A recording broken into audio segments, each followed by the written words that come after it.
ওই ছেলেটা বারবার ওরে তুলে নিয়ে যায়। এখন আমরা এইটা ডিভোর্সটা দেওয়াই আমরা বলে দিই যে মেয়ের পক্ষ থেকে মেয়ে ওরে তালাক দিয়ে দিছে, আমি ভিডিওটা তাহলে ওই ছেলে নেক্সট আর ওরে ডিস্টার্ব করার সাহস পাবে না, এই হচ্ছে কথা। আমরা তো এগুলো কিচ্ছু দিব না, কোন কাজে দিছে, কোথায় দিছে না দিছে এটা জানবে না, কিন্তু ও তালাক দিতেছে এটাই জানবে, এই হচ্ছে কথা। আমার কথা শোনো, ওর একটা জেনুইন কাবিন থাকতো, একটা জেনুইন কাবিন যদি থাকতো, এই কাবিনটা নিয়ে এই তো আমি এদের দিকে এটা পাওয়ার বলে এন বালাম বইয়া বিষয় করে তালাক করে। আমার কথা শেষ না হইতে কইও না, আমার কথা শেষ না হইতে কইও না। তাইলে মনে করো ওই এই বালামের মধ্যে এইভাবে হইতো, এখন তো এটা হইতে আছে, এটা তো নিরুপায় হয়ে ওর তো কোনো কার্যকর কোনো বিয়া না, ফেক বিয়া। এই মেয়েটারে নিয়ে খালি টানা হেসরা করে ওর জীবনটা শেষ। হ্যাঁ, এখন বাকি জীবনটা আছে একটু শান্তি, তাও এইটা করিয়া দিয়ে ওরে একটা কপি কাটিয়ে দিলে এই দেখ করা হয়ে গেছে কোর্টে তালাক। মেয়ে দাঁড়াইয়া কথা বললে ওর মতন ছেলে সাহস নেই যে ও কথা বলবে, কিন্তু দুর্বলতা ছিল ওই মেয়েটা, দুর্বলতা ছিল মেয়েটা, বুঝতে পারছেন?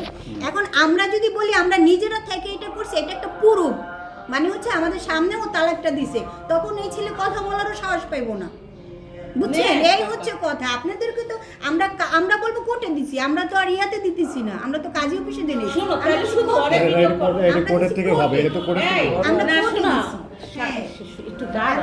আমরা কোর্টে দিছি, বুঝতে পারছেন কথা? হইলো কি সম্মানী লোক, কিন্তু ভালো মানুষ, চলে গেছে, সে ভালো মানুষটার মেয়েটা নষ্ট হয়ে গেছে, শেষ ও কন্ট্রোল করতে পারে নাই। হ্যাঁ, সাথী কন্ট্রোল করতে পারে নাই। চেষ্টা করছে, অনেক কান্নাকাটি, অনেক দৌড়াদৌড়ি, অনেক কিছু করছে, যার তার কাছে দৌড়েছে, কিন্তু মেয়েটার কারণে এই দৌড়াদৌড়ি, এই কষ্ট, এই পরিশ্রম, মা তো মা ওই বুঝে না, 15-20 মণ দুধ খাওয়াইছে, একদিনও টাকা চাইছে আমার দুধের টাকা দিয়ে, এত বিপদের পরও হাত ছাড়ে নাই, এত কষ্ট করছে তারপরও হাত ছাড়ে নাই, মায়া ছাড়তারে না। হ্যাঁ, এই জন্যই তো, এই বলছি জন্যই কি বাবু ভাই ভিডিওটা কেমনে নেবেন আমি আপনাদের বলি, ওইটা সামনে রেখে আপনারা এই পর্যন্ত নিয়ে ব্যস্ত থাকেন। কাকা আমি এবার একটু কথা বলি। হ্যাঁ, আমি তো এতটা আমি শুনছি, এখন আমার কথা মনোযোগ সহকারে শুনেন। আর এখানে তো ডিভোর্স তো হয়েই যাচ্ছে, ডিভোর্স কিন্তু বিয়ে করছে যা করছে ডিভোর্স কিন্তু হয়ে যাচ্ছে, তাই না? এখানে কি আমি বলি কথা শেষ ডিভোর্স কিন্তু এখানে হয়েই যাচ্ছে। ইনশাআল্লাহ আমরাও চাই মেয়েটা ভালো থাক, ভালো থাকার জন্য কিন্তু একটু কথা বলছি না আমাকে, আমরা কিন্তু চাই মেয়েটার পরিবার ভালো থাক, তার বাপের কিন্তু একটা ইজ্জত সম্মান আছে, তাই না? আমরা চাই আপা প্লিজ একটু কথা বলতে দেন, একটু কথা আমার প্লিজ আমার একটু কথা বলতে দেন প্লিজ। হ্যাঁ, আমি তো একটা টাইম আপনার কথা শুনছি, আমি তো বলি না। হ্যাঁ, আমরা চাই তারা ভালো থাক, তাদের একটা ইজ্জত সম্মান আছে, মেয়েটার কিন্তু একটা সম্মান আছে। আমরা চাই মেয়েটাকে আমরা পরবর্তী বিয়ে দিব না, ডিভোর্সে আছে ঝামেলায় ছিল, ডিভোর্স তারপর করাই দিচ্ছি বা করে নিচ্ছে তারা। এখন আমরাও চাবো মেয়েটা ভালো একটা জায়গায় বিয়ে হোক, এটা কিন্তু আমরাও চাবো।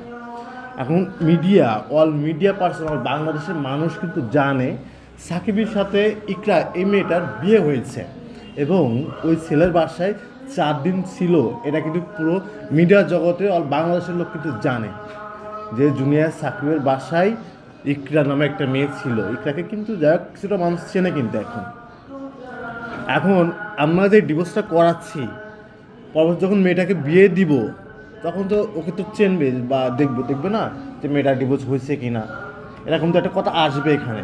এই জন্যই চাচ্ছি যাতে মেয়েটা ভালো থাক, তার পরিবারটা ভালো থাক।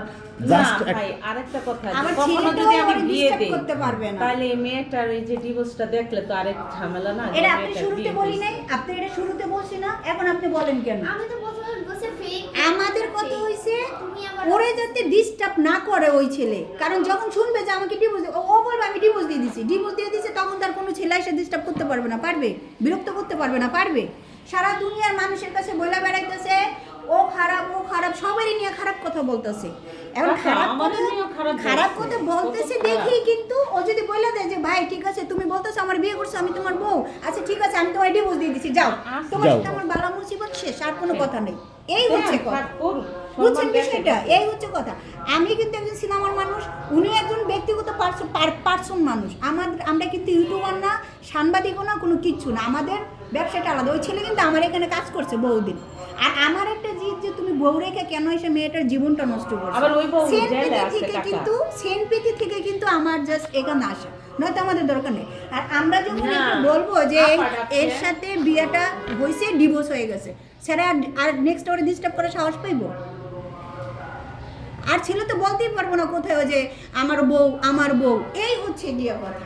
মানে এদের কথা কি বুঝছেন? মা মেয়ে বাসায় থাকে, মেয়ে মানুষ এত ডিস্টার্ব করে, এত ঝামেলা করে, দুদিন পর পর ওরা ডিস্টার্ব করে। পরশুদিনও আইছে তো বের হও। আবার আরেকটা কথা, ওইটাও দেখেন, এই মেয়ে যদি আবার এক সপ্তাহ পর মাথা মুথা আওলায় যায়, পরে ওরা কোনোভাবে নিয়ে যায়, ওরও তো একটা ব্রেন্ডে থাকবে, আল্লাহ আমি ডিভোর্স দিয়ে দিচ্ছি, সবাইকে বলে দিচ্ছি, সবাই জেনে গেছে, এখন আর কোনোভাবে সম্ভব না আমার এই ছেলের কাছে যাওয়া। ছেলেও কিন্তু আরে বারবার ফোর্স করে নিতে পারবে না। কি কারণ আছে আপু, বুঝতে পারছেন? কারণ ছাড়া কিছুতে রিয়েক্ট করো কেন? রিয়েক্ট করার কারণ আছে, আমরা কিন্তু তুমি বোঝা তুমি ছাড়া আমি কথা সেই বলি না। কাকার সাথে আমার কথা হয়েছে কাকা। বোঝা ছাড়া তো না। আমি কোনো কথা বলি না, মানুষ- আমার তো দরকার নেই, আমি আপা, কিন্তু একটু নিচুয়ান না, আপনি এটা বুঝতে হবে। আমি তো বুঝছি, আমি তো কাকার হ্যাঁ সাথে যদি আপনি কথাই হয় না। বুঝে বলতেন তাহলে না, হ্যাঁ বুঝতে তো জানে নাকি। কারণ উনিরা চায় আমার মান সম্মান আপনি বাড়ুক। বুঝছেন আঙ্কেল, মানে কিসের কারণে বলছি, কারণ এই মেয়েটা তো রিস্কের মধ্যে আছে, এই মেয়েটা দুদিন পর পর জায়গা পরে দিয়ে যখন আমরা এটা বলাবো, তখন কিন্তু আর এই মেয়ে ওই নেক্সট টাইম কিছু মানে করতেও পুলিশ সাহস পাবে প্রশাসন না। দেখলো, বিভিন্ন সাংবাদিকরা দেখলো যে না ছাড়াছাড়ি হয়ে তখন গেছে, আর ওরে মেয়ে নিয়ে গেছে। কথা বলার কোনো সাহসই পাবে না। সাহস নেই। যে ভাই ঠিক, আর এখন যেহেতু মানুষ জানবে না, তখন বলবে ওর বউ আছে, তুমি তো আর বউই, তুমি তো আর বউই, এই কথা তো বলবে না? আপনি বলবে না এই কথাটা? হয়েছে অনেক কাগজটা কই? এটা? কোন কাকো? আরে ও এই এটা। কোন পেপার চাচ্ছেন আপনি? হুম? কোন পেপারটা চাচ্ছেন? এই যে একটা ফটোকপি আমার দিছিল না জিরি কাজী অফিসে, হ এটা কই? আচ্ছা, ওটা তো আর নাই, একটাই আছে আমি একটা ছবি তুলে রাখি। ওটা উনি নেবেন না, আপনাকে দেখতে চাচ্ছে। এটা তুমি নিয়ে যাবে, আমার একটা কপি দিয়ে দিও। আমাদের তো আর উল্লেখ করার দরকার নাই যে আমরা কোথা থেকে দিছি না দিছি, কিভাবে দিছে, জাস্ট ও ডিভোর্স দিয়ে দিছে, এটা ওর ঘরে বইও দিতে পারে, কোনো বিষয় না।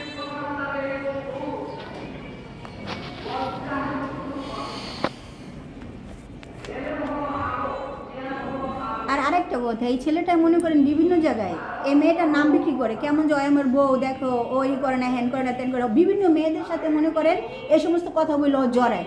আর যখন ও জেনে যাবে যে এই মেয়ে ডিভোর্স হয়ে গেছে, তখন অন্য একটা মেয়ে বলেই দিবে যে ভাই তোমার তো ডিভোর্স হয়ে গেছে, তুমি কেন ওর নামটা নিতে আসো।